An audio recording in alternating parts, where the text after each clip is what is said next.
नमस्ते, मैं doctor Alka IVF Shri कनक hospital Udaipur Rajasthan से। आज हम एक बहुत ही इम्पोर्टेंट टॉपिक के बारे में बात करते हैं, आईवीएफ के खर्चे के बारे में। देखिए, बहुत सारे लोग ऐसा सोचते हैं कि आईवीएफ तो मेरे पहुंच के बाहर का इलाज है, तो ऐसा बिल्कुल नहीं है। जब ये तकनीक शुरुआत में आई थी आज से 40 साल पहले, तब जरूर ये था कि इसका खर्चा इतना अधिक था कि कुछ चुनिंदा लोग ही इसको अपना पाते थे।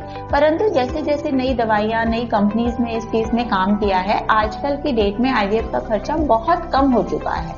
और सबसे अच्छी बात यह है कि आईवीएफ के लिए बैंक से लोन उपलब्ध है, ताकि आप ईएमआई के रूप में अपने टुकड़ों में उसको जमा करा सकें। तो अगर हम पूरे आईवीएफ के खर्चे को समझेंगे तो हम उसे 4 भागों में बांट सकते हैं। सबसे पहला है आपकी जांचों का खर्चा। तो कोई भी दंपति अगर कोई भी जांच आज तक नहीं करवाया है तो उसकी सारी जांचें लगभग 5-6 हजार में निपट जाया करती हैं। हाँ, अगर किसी दंपति को कुछ एडवांस टेस्ट की जरूरत पड़ती है तो उसका खर्चा थोड़ा अलग आ सकता है। फिर दूसरी चीज आई एक डॉक्टर की फीस। ये जो डॉक्टर की फीस है वो इतनी ज्यादा अलग अलग हो सकती है, किसी की 10,000 भी हो सकती है, किसी की 50,000 भी हो सकती है। तीसरी चीज आती है जो कि सबसे इम्पोर्टेंट है, आईवीएफ के इंजेक्शंस और दवाइयों का खर्चा। ये इंजेक्शन इतने महंगे क्यों हैं और इतने सारे इंजेक्शंस क्यों लगाने पड़ते हैं? क्योंकि देखिए, प्राकृतिक रूप से एक महिला को पूरे 1 महीने में 1 अंडा बनता है, परंतु आईवीएफ में हमें 1 से अधिक अंडे बनाने होते हैं।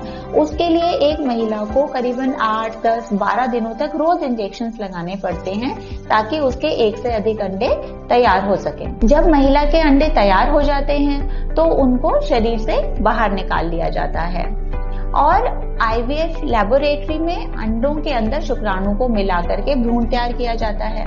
तो ये जो इंजेक्शंस होते हैं ये कई तरीके के आते हैं। जैसे कि जो बिल्कुल शुरुआत जब हुई थी तो जो मेनोपॉजल महिलाएं होती हैं उनके यूरिन या कि उनके पेशाब से इन इंजेक्शंस को तैयार किया जाता था, जो कि आज की डेट में बहुत ज्यादा पॉपुलर नहीं रह गए हैं। फिर ये हाईली प्यूरिफाइड इंजेक्शंस आने शुरू हुए और जो लेटेस्ट अभी इंजेक्शंस आते हैं वो हैं रिकॉम्बिनेंट इंजेक्शंस, यानी कि जो जेनेटिक इंजीनियरिंग से बनाए गए हैं, जिनके अंदर एक जैसा ही सब तरह का नापतोल होता है। किसी भी इंजेक्शंस के वायल में कोई भी हार्मोन की मात्रा कम ज्यादा नहीं होती है। फिर चौथा खर्चा आता है आपकी जो एडवांस तकनीकें हैं, मतलब आईवीएफ लैबोरेटरी के जो नवीनतम उपकरण हैं और एडवांस से एडवांस तकनीकें हैं, उनका खर्चा।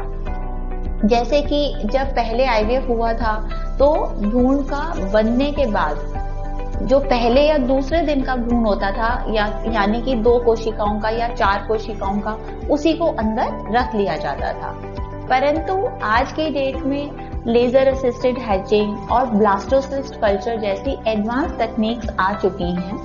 इनके अंदर क्या है कि जो भ्रूण है उसको 5 या 6 दिन तक आपके गर्भाशय के बाहर, यानी कि आईवीएफ लैबोरेटरी में ही बढ़ाया जाता है, और जब वो पूरी तरह से एकदम रेडी हो जाता है कि उसको अंदर रखा और वो बच्चेदानी के अंदर अपनी जड़ चिपकने के लिए, अपनी जड़ डालने के लिए एकदम रेडी हो, उस कंडीशन में ही उसे अंदर छोड़ा जाता है।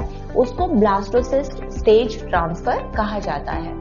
तो इन तकनीकों के मद्देनजर आपके जो आईवीएफ का खर्चा है वो करीबन आप मान करके चलिए 1.25 लाख से लेकर के 1.5 लाख रुपए तक के बीच में पड़ जाता है।